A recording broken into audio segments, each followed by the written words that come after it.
Hello friends, আজকে রুই মাছের মাথা দিয়ে চচ্চড়ি রেসিপি শেয়ার করব। এর জন্য প্রথমে সর্ষের তেলে নুন হলুদ দিয়ে মেখে রাখা আলু, পটল, মিষ্টি কুমড়ো আর বেগুনটা ভালো করে ভেজে নিতে হবে। তারপরে ফোড়ন দিয়ে দেব কাঁচা লঙ্কা, শুকনো লঙ্কা, তেজপাতা আর গোটা জিরে। এখন এর মধ্যে পেঁয়াজ কুচি দিয়ে পেঁয়াজটা ভেজে নেব। একটা বাটির মধ্যে নুন, হলুদ গুঁড়ো, লঙ্কার গুঁড়ো, জিরের গুঁড়ো, ধনের গুঁড়ো আর আদা দিয়ে জল দিয়ে ভালো করে একটা মিক্স করে নেব। তারপরে সেই মশলার মিক্সচারটা এর মধ্যে দিয়ে মশলাটা কষিয়ে নেব। মশলা কষা হয়ে গেলে সবজিগুলো দিয়ে দেব আর দিয়ে দেব পুঁই শাক।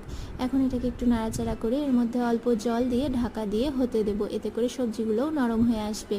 তারপরে সবজি নরম হয়ে আসলে তেল ছাড়লে এটা প্রায় হয়েই আসবে। তখন এর মধ্যে নুন হলুদ দিয়ে ভেজে রাখা রুই মাছের মাথা টুকরো টুকরো করে দিয়ে দিলাম। এখন এটাকে ভালো করে মিশিয়ে ওপর থেকে গরম মশলার গুঁড়ো আর ঘি দিয়ে ভালো করে মিশিয়ে নামিয়ে নিলেই রেডি রুই মাছের মাথা দিয়ে চচ্চড়ি।